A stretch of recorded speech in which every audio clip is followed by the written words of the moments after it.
Well, welcome back to the shrine, or should I say welcome back to the hell, because today we are dealing with this Kenmore Elite washer. You probably clicked on this video because your laundry is piling up, your wife is giving you the death stare, and this dadgum machine is not working. The controls don't respond, and when you press the buttons, they don't change state. The machine is in a safe mode. It is not sensing that the lid is being closed. Follow along as we troubleshoot this unit. First, a quick note. When the lid is open, the controls are intentionally non-responsive. That is by design. The engineers built it that way for safety. They don't assume you going around and pressing the buttons or operating the dial, because that would require superhuman arm's length or whatever. So the engineers built in a safety system that brain box in the machine can sense when the lid is open. Here's how it's done. The controller detects the lid position with a magnet and a reed switch. The magnet is embedded here, right in the lid. So here's a small magnet. You can see it sticks to it. It doesn't fall off. But I can just use a small screw. You can see it will hold the screw up. Turns it into a nice toy. Here's a piece of magnetic tape. You can see when I place the tape there, it shows the contours of the magnet. So the magnet is probably magnetized in this direction. So we got either the south or the north pole of that magnet facing towards us. The reed switch resides inside here under the top cover in a mechanism that is called the lid lock mechanism. To access the lid lock mechanism, you need to lift up the top of the washer. Here's how you do it. To remove the cover, first you need to remove the back plate. Next, you need to remove these two screws. There's one on the right side, there's one on the left side. That will release this top cover. The next is you remove these two screws. There's one on this side here, there's one on this side. Once you remove those screws, you will be able to lift this top up. It's only gonna lift up in the back. The next thing you need to do is move it back so that these hinges are cleared, and then you will be able to lift up the front of the top cover. Before you do anything to the washer, always unplug it. Safety is first. Here's the assembly with the cap removed. So what we got here is we got this small motor. This is the primary mover. It has a spur gear on the shaft that is attached to the latch. The latch has a rack on it. You can see when I'm moving the latch, it is moving the motor shaft. You can see the latch comes out on this side. This basically locks the lid from you being able to open it. And when it goes back, you can open the lid. It's got a sliding switch here, and then the sliding switch is integrated into the printed circuit board. So you can see there are two terminals here that are connecting these traces on the circuit board. So when it moves back, it closes one path. When it comes out, it closes another path. So that's how the brain box is sensing when the latch is deployed. And then finally, there is the reed switch inside there that we need to replace. This is a complex mechatronic assembly that has to be reliable and cheap. When the lock deploys, you can hear that solid thud sound. It's because the motor that operates it is super simple. They just apply voltage across these terminals and it catapults the latch bolt until it hits the stop. The prime mover is this little motor. You can see it's got a spur gear on the shaft and it is engaging this rack. So when the motor is operated left or right, it is gonna go and move this latch. This is the actual latch that is gonna lock the door closed. But the real culprit why your washer is not working is this reed switch here. You can see this reed switch is situated on this PCB board. When you put a magnet near this reed switch, you can hear a slight click. These are slender glass tubes, typically filled with some kind of inert gas, and it has two ferromagnetic blades inside, so you can see one is on the left side here, one is on the right side. And when you apply a magnet in a near vicinity of this switch, the magnet is going to draw these two poles together and the switch is going to close. Here's a magnified image of the reed switch. Honestly, this is one of the ugliest reed switches I've ever seen. If you look, you can see the contacts on both sides. So there is a metal contact on this side, there's one on the left side. And you can also see it has like a piece of wire on the left side, and it has another piece of wire on the right side that terminates in a ball. So this tells me that at one point there was some kind of high voltage event that melted this piece of wire and essentially created this ball. I've never seen one like this with an extra wire inside. I don't know if this was a standard by the factory, but this is weird as hell, that's sure. Here's a big neodymium magnet. I hooked up the reed switch to my multimeter, so when the reed switch closes, you can clearly hear it beeping. And what I'm gonna do is I'm gonna put the magnet near the switch, and what you can see is the switch is switching. Can you see that? It is switching, but it's not conducting. So you can clearly see that the blades go close, but it's not conducting. So now I got the magnet super close, and finally it starts beeping. So if I move the magnet away, you can see it is exercising the blades on the switch. You can see that tiny little movement. So here's another angle. I had to set it up this way so that the terminals, the blades of the switch, are perpendicular to the microscope. So again, here's the magnet, and then watch those blades move. Look at that. I'm like 3 inches away and the blades are already moving. And there you go. Can you see the movement? So this is about 1.5 inches away. You can see the blades clearly moving. But the meter is not beeping unless I come really, really close. So I can come from the top side. Obviously that will interfere with the microscope. So again, look at the blades moving. You see they're touching each other, but it's not conducting. So this is what we call in the industry a flaky switch. The term flaky refers to the fact that the switch, sometimes it's conducting, sometimes it's not conducting. In my opinion, using such a delicate component in a top-load washer is careless. The washer's natural vibration and shaking can excite the reeds inside at their resonant frequencies.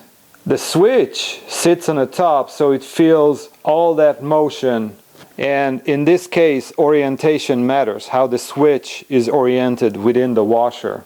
For example, slamming the lid can also shock the switch, and the lid has a damper. When the damper wears out and you just let the lid go and it slams down, it can damage this delicate switch. Another thing I wanted to point out, so there's about 60 inches of cable attached to this assembly, and the cables lead from the PCB to to the connector which connects with the brain box inside the washer. Why is this important? Well, because the long cable can lead to capacitive effects. So when the switch opens, you can have a spark going.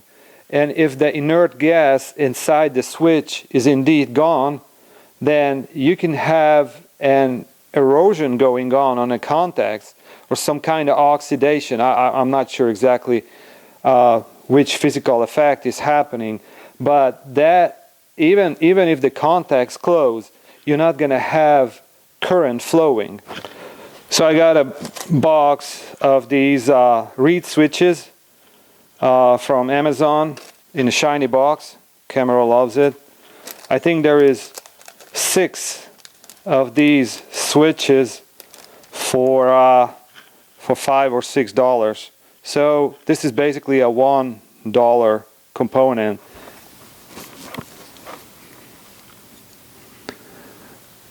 So we are going to surgically remove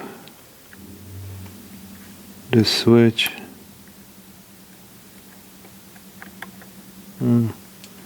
She's not an easygoing, that's sure.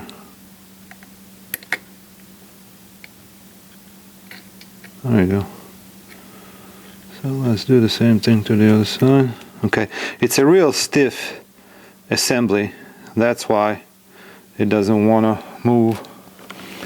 So here's the new switch. You can see that it fits neatly. I'm gonna go and trim the legs to the same length. There we go. These are made in Japan. Must be the highest quality when it comes to switches.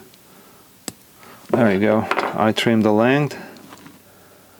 We're gonna go and apply a little bit of solder to the pads, like so.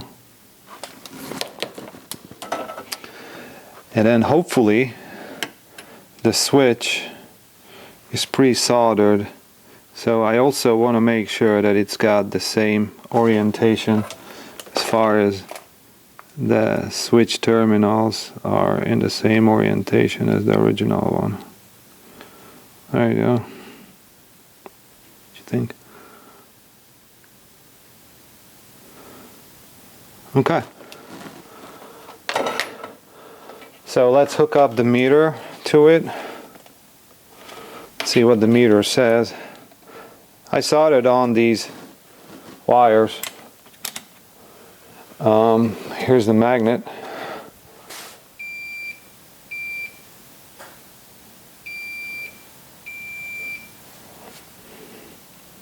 As you can see, the switch is happy. So just for giggles, so look at this. We are 1.5 inches away, and it is sensing that magnet. See, it's sensing the magnet in every direction, and I can be like, this is okay. Let me get a meter. So here's an official inchometer, and look at that. I'm 2 inches away, 2.5 inches away, and it's switching in any direction. So when that lid is coming close, it will always sense that lid. You see, it doesn't matter where the magnet is. And that's exactly what we want.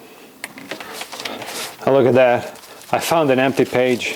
I'm gonna draw you guys a picture. So this is what the switch looks like. We got this glass bulb. Okay, and then we have one terminal like so, and we have another terminal like so. And then there's a small gap between them. Okay, now if you bring a magnet nearby and the magnet is magnetized this way, so you got the North Pole here, then you have the South Pole, then the lines, the magnetic lines, will go like so, something like this. So this is how they're gonna go. So the magnetic lines will go through this guy and then this guy, and then basically there's going to be a force in between them right at this point, so the magnetic lines will draw them together. It's not like they're bending one towards the other, they're bending them towards each other. They want to close. And if you look at the switch, here's the switch, you can come in from basically any side. As far as the magnet is polarized this way, the switch is supposed to close. Now again, this switch is probably burnt in. You saw that it has some kind of artifacts on the surface. I don't know where they come from. Okay, here's the switch assembled. I got the wires hooked up to my trusty Fluke 115 meter. Here's the magnet. Look at that. I can go in any direction. I can be 3 inches away and it works. It works every time. Here's the assembly, and I found my notes, and you can see that the motor is connected to the brown and black wires on this cable. So I'm going to go take this 6-volt power supply. So I'm just going to touch this to the contacts on this terminal. See if I can operate. There you go. Okay. So the latch was deployed. Now I'm going to reverse the polarity. And you can see that the latch comes back. I got it all assembled, and I hooked up my trusty meter to the switch, so the connector on the brain box side is disconnected. So if I close the lid, it should come on. Look at that. I'm gonna go full Ace Ventura on it. I need Jim Carrey. He has a better acting than what I have. I got it buttoned up. Let's turn it on. Now look at that. She's alive. Let's try to turn the knob. So you can see when I turn the knob, it is actually changing the states. So you can clearly see that the LED is going around. That's normal behavior. Now the other thing is, when you press the buttons, watch what happens. You see how the LEDs are marching along? So this is the normal behavior. So what I'm going to do is I'm going to crack the door open, and I'm going to reach back here. This is a non-desired behavior. This is what I was talking about when the washer goes into safe mode. And I don't have the lid completely open. I just cracked it open basically a couple inches. This is the magnet is away from the reed switch, and you can see that when I turn, it's not changing the state. So let's just go for a rinse and spin. Okay, so let's start the cycle.